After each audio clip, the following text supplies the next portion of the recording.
एक चिड़िया की 3 बातें अगर आपने अपने जीवन में उतार ली तो आप जीवन में कभी भी धोखा नहीं खाएंगे। जय श्री कृष्ण दोस्तों, स्वागत है एक बार फिर से हमारे दर्पण ज्ञान गीता यूट्यूब चैनल में। मित्रों, आज हम आपके लिए लेकर आए हैं एक बहुत ही ज्ञानवर्धक प्रसंग। मित्रों, बने रहे हमारी वीडियो की अंत तक। मित्रों, यह विषय बहुत ही ज्ञानवर्धक है। एक राज्य में एक बहुत ही ज्ञानी राजा राज करता था। बहुत ही दयालु एवं धर्मात्मा था। मित्रों, अच्छाइयों के सभी गुण उसमें मौजूद थे।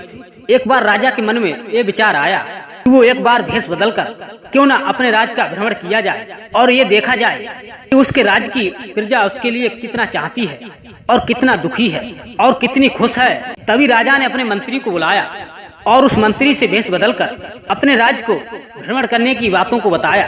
तभी मंत्री कहने लगा, ठीक है महाराज, जैसा आप उचित समझे, आपका विचार तो अति उत्तम है। मित्रों, तभी राजा और मंत्री दोनों अपने महल से निकल गए और राज्य में भ्रमण करने लगे और अपने राज्य के लोगों से ये पूछते, इस राज्य का राजा कैसा है। तभी लोग उत्तर देते कि हमारा राजा प्रजा पालक और न्याय प्रिय अर्थात दयालु और बहुत ही धर्मात्मा है। हम लोग अपने राजा से बहुत ही प्रसन्न रहते हैं। प्रजा के उत्तर सुनकर राजा बहुत ही खुश हुआ और जब मंत्री राजा की अच्छाइयों को लोगों से सुनता तो उस मंत्री के मन में ईर्ष्या जागने लगती। मित्रों, मंत्री के मन में एक बात चलती रहती, क्यों ना राजा को धोखा देकर मारा जाए और समस्त राज्य का राजा बना जाए। दोस्तों, मंत्री के मन में क्या चल रहा था, राजा को इसके बारे में नहीं पता था। इधर मंत्री के मन में ये चल रहा था कि आज बहुत ही अच्छा समय है, क्यों ना राजा को कैसे भी करके मार दिया जाए तो पूरे राज्य का राजा मैं ही बन जाऊंगा और समस्त राज्य में मेरा ही राज्य चले। इसीलिए वह मंत्री उस राजा से चिपड़ी चिपड़ी बातें करता रहता था और ये भी कहने लगा, महाराज चलो आज हम पश्चिम दिशा की ओर चलते हैं और वहाँ की प्रजा को देखते हैं कि आज तुम्हारे प्रति उनके मन में क्या भावना है। मित्रों, तभी मंत्री का व्यवहार बदल गया और मंत्री पहले से ज्यादा राजा की सेवा एवं सत्कार करने लगा और अपनी बात को मनवाने के लिए मंत्री राजा से मीठी चिपड़ी बातें करता रहता था। इधर राजा को भूख लगी तो मंत्री ने राजा को खाने के लिए तुरंत ही मीठे फलों का इंतजाम कर दिया और पश्चिम दिशा की ओर चलने के लिए बार बार कहने लगा। राजा मंत्री के षड्यंत्र को समझ नहीं पा रहा था और राजा मीठी चिपड़ी बातों में फंस गए और पश्चिम दिशा की ओर चलने को तैयार हो गए। मित्रों, पश्चिम दिशा की ओर मंत्री ने षड्यंत्र रच के कुछ लोगों को पहले ही लगा दिया था। मित्रों, जो मंत्री के हितैषी थे और राजा की हत्या करना चाहते थे। मित्रों, मनुष्य चाहे कितना भी अच्छा हो, उसके अच्छाइयों के कारण कुछ बुरे लोग शत्रु बन जाते हैं। राजा ने मंत्री को अपने प्रतीक व्यवहार को देखा तो अपने महल में रहती हुई चिड़िया की बातें याद आने लगी।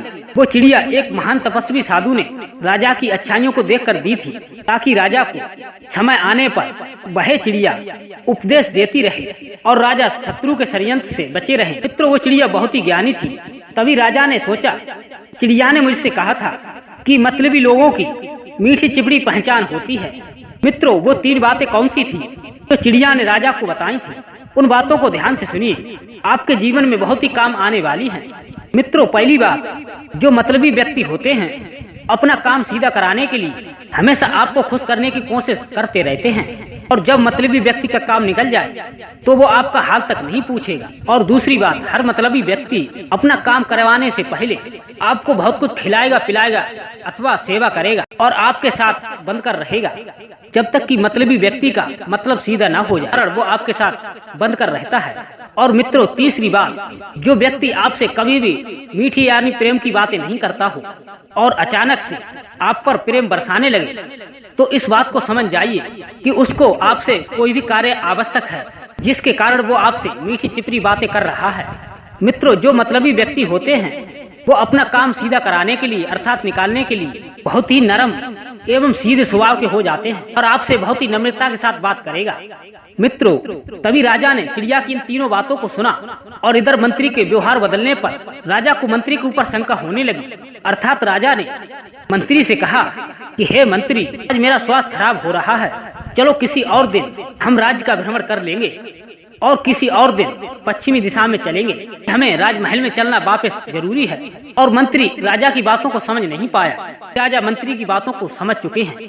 तभी मंत्री सोचने लगा कि चलो आज तो कोई बात नहीं है, अगली बार राजा पश्चिम दिशा में जाने के लिए बोल रहा है तब राजा को मरवा दूंगा। मित्रों, तभी राजा और मंत्री अपने राजमहल में वापस लौट आए। इधर राजमहल में आते ही राजा के आदेश से सिपाहियों द्वारा राजा ने मंत्री को बंदी करवा लिया और इधर मंत्री को कुछ समझ नहीं आया कि राजा मेरे साथ ये क्या करने जा रहा है।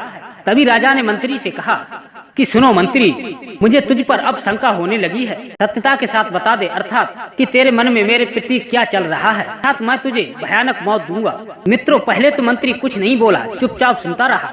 जब राजा ने जल्लादों को बुलवाकर उस मंत्री की आंखें निकालने का आदेश दिया, तब वो मंत्री अपने षड्यंत्र के बारे में राजा को बताने लगा और राजा से मंत्री क्षमा मांगने लगा। तभी राजा ने कहा, सुनो मंत्री, आज इस चिड़िया ने मुझे इतना सिखा दिया।